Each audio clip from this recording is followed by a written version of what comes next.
We all have. And we're all different. We all have a kind of bike that's our dream level bike that we dream one day that we will buy. Some people, it's the huge adventure bikes, the BMW GSs. Some it's the Triumph Bonnevilles. Some it's the big cruisers. Me, I'm in the middle. So I've got the Bonneville. I've got that behind Monica there. This is very possibly, full stop, nothing else, my dream bike. It's probably only the Harley Davidson Softail Deluxe that for me can touch this kind of feeling that a bike gives me. I've been so excited for this. It came yesterday lunchtime. But this is ultimate peak. I can't tell you how happy I am to get this. Indian Chief Dark Horse Bobber. Long name. Indian Chief at its core. Bobber, of course, because of the bobber bars, which I like. I specifically asked for the bobber version because I love mini ape bars. Dark Horse, because not the paintwork on the tank and the fairings, but because the engine is blacked out. £19,650 for the base model.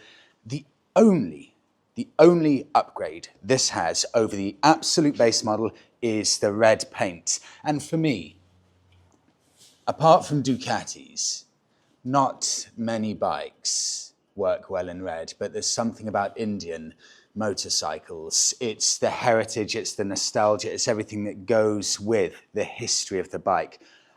I think it looks so good in red, and if I were to buy one of these, it would be just like this. It's a 1900cc engine. Torque figures of about 165 Newton meters, which funnily enough, is the power figure that's readily available. Horsepower, I couldn't find any figures on that. That's how little Indian want to promote the horsepower figures and want to promote the torque figures, because torque is what matters. With the red paintwork, it's £20,300. So I'm not going to lie, this is big in every aspect with regards to size, the weight, 315 kilos. Sorry, Monica's just walked through a door there. And the price. Everything about it is big, but as is classic American motorcycles, incredibly low seat height. So forget about any concerns you may have about this being really too intimidating, because it really isn't. Take a look at, in fact, I'll tell you what I'll do. I want to show you the engine, but this is the side of the engine that you'll be able to see better. Work of art. In fact, and I'm a huge, of course, as you'll know, Harley Davidson fan, but if you want engine art, just soak that in. American-made V-twin. Look at the design elements. Look at the painstaking efforts they've gone to make the engine a work of art. The louvers on the side here, and then the fins going out to the left and right with that iconic Indian motorcycle 1901. Huge exhaust coming out just on this side of the bike. Of course, you can get pillion seat, backrest. I asked Indian, but because of insurance purposes, I can't have a pillion on the back. You have forward control, so I will sit like that on the bike. Come have a look at this. I think this, for me, is one of the very, very best thought through, laid out instrument binnacles. First of all, look at it. It's so minimal. Now, watch this. Keep an eye on this display. Push this button. You can hear the computer loading up. Look at that. Did that come up on camera? Yes. Okay, then you've got, sorry, you have to wait for it to load up. I'll be completely honest, this is not the fastest thing in the world. But once it's loaded up, you get a warning saying, please drive carefully, you're on a motorcycle and it's dangerous. Well, that is great. Now I know I'll be safe. A few buttons on the bottom. If you press this one, you've got all of the information about the bike. So I press there, I can see 49 mpg, which sounds seriously impressive. And then I can go to ride and I can see all of the details about my last ride. But bear in mind on this, none of this is connected to my phone. This is all self-contained here in the binnacle. I'm not having to download any apps, use my phone, hook up my phone in any way, unless I want to connect music, and you can connect your phone to hook up all of your music to this binnacle. And this, for me, is the party piece, the most clever bit. Maps, but again, not connected to anything, self-contained within here. So you press maps, and there you go. Press the search bar, and this is maps without having to hook anything up. It's all within there. That is so clever. I used it yesterday, and from first impressions, it seems to work very, very well. Other than that, all of the technology is incredibly well hidden.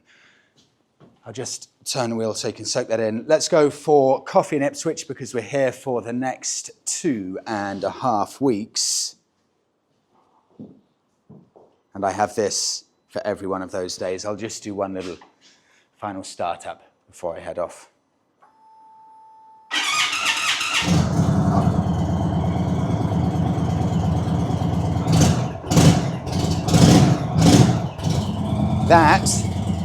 That is a proper sound. That's how American V-twin should sound. It is glorious.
Forget about any new Harley Davidson, forget about the BMW R18 with the Akrapovic exhaust. This blows all of them out of the water with regards to sound. This is angrier, more ferocious, more characterful than any of them. And this is a standard exhaust, and it sounds that good. It's one of the only cruisers, stock, as new, 2024 models, where you can just open up the revs and it gives you that soulful feeling that usually you'd have to get an aftermarket system for. It's a phenomenally good sounding bike. It's got character, the likes of which, honestly, I thought was gone forever. And there's one other thing I'll show you. Have a look at this. If you come in here, when the bike was dropped off yesterday, the gentleman, Chris, who gave it to me, he said, not only is this an all-in-one display, self-contained, but it can all be managed when you're wearing your gloves. So these are not special gloves. Watch this. Excuse the flashy display, so I'll make this as quick as possible. Left hand, scroll through the different options. I can see the details of the bike there. I can see the current ride, and I've got the map. Normal glove. All of the buttons work seamlessly. So I can type here, I can type, let's say for example, I want to go to a gas station. Why is it taking so long to load? Okay, I'm trying to sing the praises of this machine. Let's try something else then. Let's go to more. And let's see if it will take me to a restaurant then, because clearly it doesn't want to take me to a petrol station. Come on, load! I want to show you off as the best bike in the world. Sorry.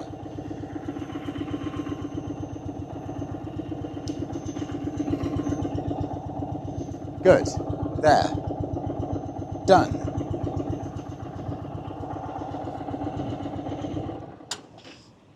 Okay.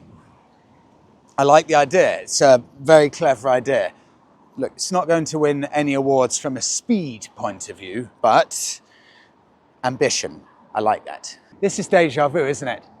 Royal Enfield. We had the Royal Enfield Super Meteor here in Ipswich. It's got to be about a year ago, maybe similar time to now, and I parked it next to this, the big Triumph Commander, which is 1600cc Triumph. You know what you realise? When you park it next to that, the Indian motorcycle, it's quite compact considering it's a 1900cc bike. Something else I want to mention. I have had, when I do the weekly podcast, so many traditional Harley Davidson owners. You know, the Harley guys, maybe 50 years plus, have been riding Harley Davidsons all their lives, maybe 30 years. They are really annoyed at the Harley Davidson CEO. They see him, not my words, but they see him as being woke and not representing the traditional American Harley Davidson rider. You don't have anything to worry about. It's no bad substitute at all.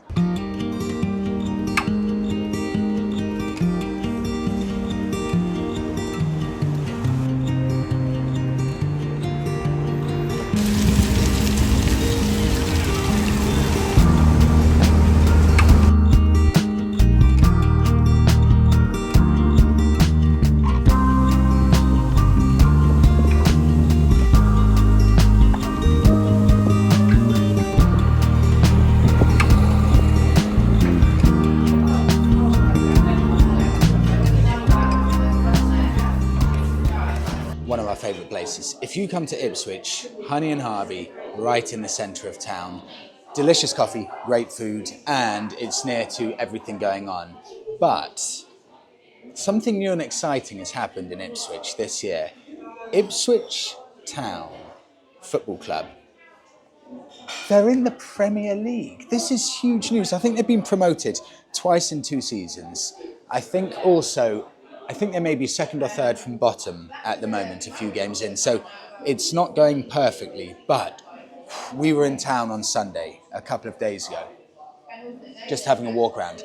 Every single car parking space was full. Every cafe was full. Every restaurant was full. The buzz around the town, now that Ipswich is in the Premier League, is off the scale. So if they could stay up and somehow avoid relegation this year, it would be like a lottery win for the football club, but also the town itself. It's good vibes all around. I love nothing more than going through a motorcycle brand's history when a new bike arrives. And Indian motorcycles history is one of the richest and the longest. I mean, they went bankrupt in 2003. There was no Indian motorcycle in 2003. Then in 2011, Polaris bought them. Bought the brand name, saved them, resurrected them. But I think it was about a 60-year period, maybe 50-year period, where there was no Indian motorcycle, and it predates Harley Davidson.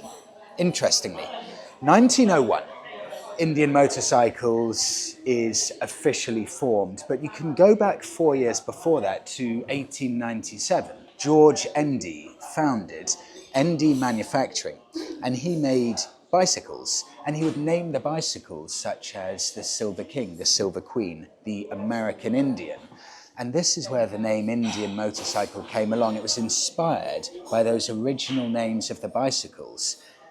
And the best story I've had for how the name Indian came around and where the inspiration came from was from the Native Americans' ability to cover huge chunks of ground. The original people in America and how they managed to cover such big grounds. That was the inspiration for the name Indian Motorcycles, for the name Silver King, Silver Queen, and that's where everything spawned from. That's why you have the incredible picture of a Native American on the side of the tank. You could also wonder, what's the Indian reference? Well, that was from Christopher Columbus coming over about 500 years ago, discovering America. But the story has it that Columbus came over to America and he thought he was over in the Indies, over in India and that part of the world. It saw all of the Native Americans, thought, oh, they must be Indians, called them Indians, and that's how the name from there stuck. But now Indian are a good 13 years in to their resurrection. I can personally see the evolution. I can see the difference in Indian motorcycles from the Indian Chief Dark Horse that I had probably 2 years ago, where I could see just a few finishing touches could have been improved. And now the difference that we've got here in these models of Indian motorcycles, they're improving, at least if you're Harley Davidson, scarily quickly. I love bikes like this because they feel like such an event. They make every journey just something that you're unspeakably excited about. This arrived yesterday, and when I was pushing it into the garage, gentleman, see him walking past, and then he does a double take and he comes back to have a look. And then there was another man who we see running across a children's play area over to the car park where this was parked. And he said, I saw the Indian van outside. I had to run over and see, is that actually an Indian motorcycle parked up? And then I was riding along and there were two builders either side in their vans, and they look and you can see them just notice, Indian motorcycle. There's something about this brand. It's almost like Harley Davidson, but elevated to another level, to this strange aura. There's something about Indian motorcycles. I can't explain it, but they just feel deep down really, really special. I'll wrap it up there. I've got the bike for 2 weeks. I really want to go on a little mini adventure with this. There are no panniers, but I brought to Ipswich my waterproof bag with some rock straps. I just have to figure out how to attach something to the back, because the worst thing in the world is going on a biking trip and packing everything in your backpack. I need all the weight off me, but this looks like an absolute nightmare to attach anything to. So I don't know how I'm going to do it, but I'm going to be mile munching on this, I'm certain. So thank you so much, everyone, for coming along today. I'll see you in the next one. I'm not exactly sure where, but it may well be on a little adventure. So thanks all for watching. See you in the next one.